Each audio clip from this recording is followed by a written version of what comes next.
여러분 망했습니다. 여러분 망했습니다.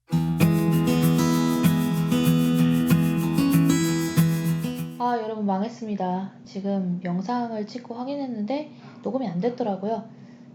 안타깝지만 다시 찍어야 될 것 같습니다. 너무 슬프네요. 그래도 중요한 부분인데 좀 더 공들여서 찍어라 라는 의미로 받아들이고 열심히 해볼게요. 일단 우리가 지금 보고 있는 부분은요, 면접 기본 강의고, 기본 강의가 약 4편인가 5편 정도 될 거예요. 그래서 기본 강의를 통해서 실제 면접 후기들을 토대로 이런 부분은 꼭 유의해야 된다라는 선배들의 조언을 제가 이제 요약해 놓은 겁니다. 이거 총 15년치예요.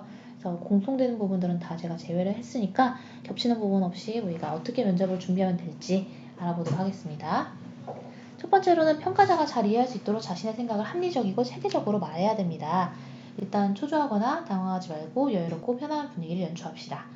답변은 주어와 서술어가 갖추어진 형태로 해야 됩니다. 또한 되도록 간결한 문장을 구사하는 것이 좋겠죠. 너무 장황하게 말하거나 말끝을 흐리면 말하고자 하는 핵심을 전달할 수 없기 때문입니다. 의견이나 주장에 대한 질문을 받을 경우 일반적으로 저는 그것에 대해 뭐뭐라고 생각합니다. 왜냐하면 뭐뭐이기 때문입니다. 구체적 사례를 들어 말씀드리자면 뭐라는 것이 있습니다. 자, 이렇게 해서 하나의 세트. 그 다음에 요게 세 문장이죠. 그 다음 뒤에 세 문장은 만약에 추가 질문이 나오는 거를 고려해서 이제 미리 만들어 놓는 면접 대본이 되는 겁니다. 이런 저의 생각에 뭐뭐 때문에 반박당할 수도 있을 것입니다. 하지만 그런 반박은 뭐뭐라는 문제점이 있습니다. 그래서 저는 뭐뭐라고 생각합니다. 라는 구조로 대답할 수 있습니다. 결론이나 정의부터 말하고 신뢰와 근거를 들어 구체적인 내용의 답변으로 부연 설명을 하는 것이 좋겠죠. 자기의 생각을 네, 아니요로 간단히 표현하지 않도록 주의하시기 바랍니다. 찬성, 반대로 짧게 말하지 말고 그 이유를 근거 또는 예를 들어서 논리적으로 말하는 것이 면접에서 중요합니다. 긴장해서 아무 생각도 나지 않을 때는 양해를 구해서 마음을 진정시키고요. 예를 들어서 못 들었다 그러면은 죄송하지만 한 번만 더 말씀해 주시겠습니까? 라든가 혹은 이제 자기가 들은 바가 정확한지 확인하기 위해서 이러이러한 부분에 대한 질문으로 이해하면 될까요? 라고 물어보면 되겠죠. 질문을 정확히 듣지 못했거나 이해하지 못했을 때 다시 물어보고 생각을 가다듬고 천천히 답변해도 괜찮습니다. 그래서 오늘 이런 얘기를 하더라고요. 제가 가르칠 때는 되게 발발발 떨던 친구가 저희 다른 컨설턴트 분이 이제 도움을 줬더니 굉장히 평온한 상태가 된 거예요. 그래서 제가 비결을 물어봤더니 그 친구가 이렇게 얘기를 해줬대요. 그 컨설턴트 분이 면접관들은 너를 뽑아주기 위해서 보러 오라고 한 거다. 그러니까 너무 본인을 부정적으로 본다라고 생각하지 않고 뽑아주기 위해서 어떻게든 기회를 주기 위해서 관심을 갖고 나를 봐준다라고 생각해라. 이렇게 조언을 해줬다고 해요. 그래서 그런 조언도 굉장히 좋았던 조언인 것 같아서 저도 앞으로 써먹으려고요. 자, 자세 되게 중요하다고 여러 번 말씀드렸죠? 면접 전체 과정에서는 항상 바른 자세를 유지하고 은어, 속어, 비속어 등을 당연히 사용하지 않는 게 좋겠죠. 면접관의 질문에 너무 극단적이거나 단순적인 대답을 삼가고요. 예를 들어서 저도 되게 조심하는 편인데 그래도 이제 일반적인 대화를 하다 보면은 자기가 싫어하는 것에 대해서 극단적으로 말할 경우가 있잖아요. 근데 싫어하는 것이 나왔고 예전부터 극단적으로 싫어했던 것이 나오다고 하더라도 저는 그 부분에 대해서는 일견 부정적인 입장을 취하고 있습니다 정도로 좀 중립적인 자세로 자기의 긍정과 부정을 밝힐 필요가 있다는 거죠. 긍정적이면서 밝은 인상을 심어주는 것이 좋기 때문에 마치 도살장에 끌려가는 소처럼 우울한 표정으로 대답할 게 아니라 밝은 표정으로 대답할 수 있도록 촬영을 열심히 해서 피드백을 해보는 것이 중요하겠습니다. 8번 질문에 대답할 수 없을 때도 있겠죠. 그런 경우에는 모르는 것을 안치하지 말고 잘 모르겠습니다라고 솔직히 말하는 것이 오히려 나을 수도 있습니다. 대신에 잘 모르겠습니다. 근데 비슷한 것 중에 아는 게 있다면 잘 모르겠습니다. 하지만 제가 이러이러한 부분에 대해서 아는 게 있어 이거에 대해서 말씀드려도 괜찮을까요? 라고 양해를 구하고 그거에 대해서 말을 해보는 것도 괜찮을 것 같습니다. 자신도 모르는 어려운 말, 너무 현학적이거나 불확실한 한자성어, 외국어를 남발하지 말고 자신이 이해하고 있는 수준에서 자연스럽게 말하는 것이 좋겠습니다. 평가자가 알고자 하는 핵심이 무엇인지 정확히 파악하여 그에 맞는 답변을 해야 합니다. 질문과는 전혀 다른 엉뚱한 대답을 한다든지 질문이 끝나지 않았는데 중간에 말어를 끊고 대답하는 일이 가끔 있어요. 그래서 자기 주장이 너무 강한 학생들은 이런 면접에서의 태도를 여러 번 연습해서 불편한 부분이 없도록 해야겠죠. 시사용어나 수업 시간에 배운 교과서 내용 또는 개념을 적절하게 활용하여 답변할 때 높은 점수를 받을 수 있습니다.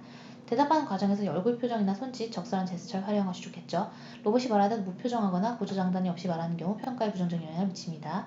반드시 추가 질문이 지어집니다. 따라서 예상되는 반론 설정에서 반박하는 연습을 해야 합니다. 추가 질문을 받았을 때는 전부 부정이나 전부 긍정보다는 부분 부정 또는 부분 긍정을 사용하는 것이 바람직합니다. 특히 교수님의 반론이 옳다는 생각이 들었을 때는 이미 말한 것을 모두 포기해서 주장을 번복하거나 무리하게 자기의 주장을 밀고 나가면 안 됩니다. 이때는 부분 부정이나 부분 긍정을 사용해서 그런 예외도 있을 수 있습니다. 라든가 그 부분에 있어서는 교수님 말씀이 맞다고 생각합니다. 까지만 긍정하고 그런데 왜 내가 이렇게 말을 했는지에 대해서 이제 한 번 더 빌드업을 하는 게 필요하다. 교수님의 반론을 받아들이면서도 자신의 주장을 일부 유지하여 일관성 있고 침착하게 위기를 넘길 수 있어야겠죠. 자, 그 일관성에 대한 얘기가 좀 더 자세하게 나옵니다. 답변의 일관성을 유지하는 정도에 대해서 여러 학생들이 많이 질문하기 때문에 제가 이제 이걸 6개의 항목으로 준비했는데요. 일단 면접관이 반문이나 유도 질문을 한다고 해서 자기의 견해를 바꾸면 안 되고 부연 설명을 통해서 자기의 견해와 입장을 고수하도록 하되 답이 있는 지식적 문제에서 본인이 잘못 답변했다면 이것을 빨리 시인하고 방향을 바꾸는 것은 필요합니다. 제출한 서류의 내용과 일치시켜서 답하라. 생각보다 이 부분에 못한 학생들이 참 많았었는데 자기의 서류에 대해서 굉장히 8월 때까지 열심히 분석하고 달리다가 또 학생들이 이제 중간고사 보고 하다 보니까 내용을 많이 까먹은 거예요. 그래서 자기가 그 사이에 어떤 그 심리적인 변화, 생각의 변화가 있었는데 그 부분이 서류에 반영되지 않은 경우에는 이 자소서를 얘가 쓴 게 아니라 어디서 대필받았구나라고 생각할 수도 있기 때문에 그 부분을 좀 고려하셔야 합니다. 학업계에서 자기소개서, 학교생활 기록부의 내용과 일치시켜서 답변하는 거 중요하겠죠. 면접관의 질문을 처음부터 마지막까지 정확하게 듣고 질문에 맞는 대답을 해야 합니다. 보충 질의를 받았을 때는 당황하지 말고 면접관의 질의 의도를 차근차근 파악한 뒤에 대답해야 합니다. 여기서 유의할 점은 먼저의 대답 내용을 떠올리면서 일관성을 유지하도록 노력한다는 것입니다. 화제에서 벗어났을 경우나 오류를 범했을 때는 즉시 정정하고 양해를 구하면 됩니다. 말하는 도중에 자신의 잘못을 파악했다면 죄송합니다만 제가 잠시 잘못 생각했습니다. 다시 말씀드리겠습니다 하고 자신의 말을 정정해야 될 필요도 있습니다. 오류를 범했을 때도 일관적인 태도를 취하라는 건 아니라는 거예요. 입시과 퇴시 시 그 예의를 끝까지 지켜야겠죠. 퇴시 시의 인사로는 교수님과 공부할 수 있는 기회를 꼭 갖고 싶습니다. 다시 뵙기를 꼭 원합니다. 라는 정도로 인사를 해도 괜찮습니다. 질문 유형과 답변 유형, 면접 문제는 크게 두 가지로 나뉩니다. 하나는 지식을 측정하는 것으로서 아느나 모르는가를 설명하는 문제이죠. 설명한 문제는 아는 데까지 최선을 다해서 대답해야 합니다. 이때도 많이 아는 것이 문제가 아니라 잘 대답하는 것이 문제입니다. 차근차근 자기가 아는 것을 조리 있게 설명해 주십시오. 그리고 또 하나는 주장의 의견을 묻는 문제입니다. 어떤 주장을 하기 위해서는 근거가 충분해야 되는데 설명하라라는 질문에는 질문의 핵심을 두어 개의 용어 프레이즈 중심으로 비교적 짧게 요약해서 말하고 구체적인 사례를 들거나 그 내용을 좀 더 상세히 설명하는 순서로 진행해야 합니다. 설명어 문제는 그 문제의 핵심을 정의나 개념 설명 등으로 먼저 단답형으로 짧게 대답하는데요. 그러고 나서 구체적으로 예를 들거나 부연 설명을 해서 상세할 필요가 있겠죠. 관련된 설명을 곁들여 좋지만 너무 늘어지지 않도록 주의해야 합니다. 의견이나 주장을 말하라는 질문에는 관점에 따라서 의견이 엇갈릴 수 있는 정해진 게 아니라 팩트가 아니라 의견과 견해를 얘기하는 경우에는 긍정과 부정 그리고 찬성 또는 반대 입장을 선택하는 것이 필요하겠죠.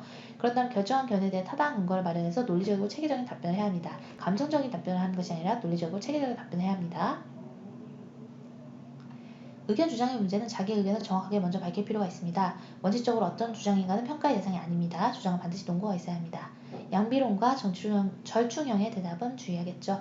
그리고 어떤 주장을 선택하든지 질문자는 반대 의견을 써서 나의 논리를 공박하고 문제점을 지적할 것입니다. 그러니까 그것을 지적하는 것이 공격적이라고 받아들이지 말고 내가 스무스하게 면접을 하고 있구나라고 받아들이셔야 돼요. 이때 당황하지 말고 차근차근 상대방 논리의 문제점을 이제 얘기하거나 자기의 주장을 옹호하도록 합시다.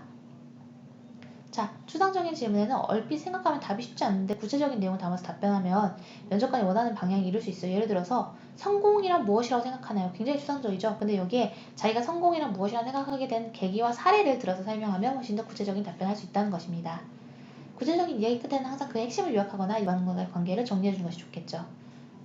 개인 신상에 대한 질문, 예를 들어서 학생들이 특히 사회자 학생들 같은 경우에는 자기의 가난이나 아니면은 부모님의 이혼에 대해서 적는 경우가 있는데 이런 경우에 질문받는 경우가 상당히 많아요. 그것이 자기에게 역경으로서 어떻게 극복이 되었는지를 상세하게 그 자소서 쓸 때처럼 편하게 얘기를 하면 좋을 것 같습니다. 반론성 질문에는 면접관에 거듭되는 반론성 질문에 주장과 관점을 바꾸기보다 일관성 있게 답변하는 것이 좋겠죠. 따라서 자신의 주장과 고집을 계속 일관적으로 유지하기보다는 어떤 논리로 내가 그런 주장을 했고 다른 의견에 왜 반대하는지를 밝혀가는 것이 중요하겠습니다. 자, 이렇게 굉장히 힘들게 달렸는데요. 이 이후부터는 이제 실전이 들어갑니다. 면접 기본 강의가 여러분들 좀 지루하셨을 수 있어요. 그냥 약간 ASMR이라고 생각하시고 밤에 자기 전에 들었다 이런 정도로 보셔도 괜찮을 것 같습니다. 자, 그럼 오늘 캡처는 바로 뭐냐면 봉사에 대한 질문입니다. 그래서 여러분들이 이제 생기부에 기록된 봉사 중에서 자기가 봉사를 질문 받았을 때 이런 내용을 답변하겠다는 면접 대본을 우리 쪽에서 한 번씩 이제 검토를 해줄 생각입니다. 댓글로 달아주시고요. 자, 영상을 멈추고 그럼 댓글로 달아주세요. 봉사에 대해서 작성하실 때 되도록이면 전공 적합성을 드러낼 수 있도록 접근을 하셔야 됩니다. 되게 어렵겠죠? 자, 영상을 멈춰주세요.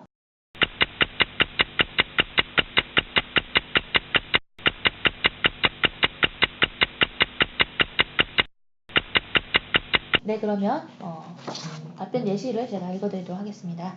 네. 자, 반찬 봉사는 무엇을 하는 봉사활동인가요? 라는 질문을 받았어요. 그래서 그에 대한 면접 대본을 이렇게 준비했습니다. 반찬 봉사는 학생과 부모가 매달 반찬을 만들어 그 반찬을 독거노인들에게 전달해드리고 청소나 안마, 말벗해드리기 등의 봉사를 하는 것입니다. 1년마다 결연 노인 제도가 바뀌게 되는데 저는 처음에 연결이 됐던 할머니와의 인연을 이어가고 싶어서 3년째 이제 부탁드려서 계속 결연 노인 부분을 유지를 하고 있습니다. 그러니까 제가 이분과 이제 얘기를 하면서 사실 말벗 부분이 굉장히 중요하다고 느꼈는데, 사람으로서의 말벗도 중요하지만 인공지능이 노인분들의 말벗을 해줄 수 있다면 굉장히 좋을 것이라 생각해서 인공지능 말벗 프로그램에 대해서 연구를 하게 되었습니다. 저는 이제 컴퓨터공학과 소프트웨어의 양쪽에 다 연구를 하고 있지만 특히나 가장 재미있는 부분이 인공지능이라 생각해서 이제 이런 사회적 약자를 도울 수 있는 인공지능을 만들고 싶습니다. 이렇게 얘기를 했다고 해요. 이 친구도 이제 합격한 학생들의 면접 후기에서 제가 따온 거니까 여러분들이 재밌게 들어주셨으면 좋겠네요. 해서 이번 영상은 이 정도에서 마무리하도록 하고요. 댓글로 달아주신 자기의 이제 이 질문에 대한 면접 답변은 이제 저나 아니면 저희 회사의 다른 컨설턴트분들이 약간씩 코멘트를 달아줄 거예요. 그러면 좋아요와 구독, 그 다음에 댓글도 많이 달아주세요. 안녕.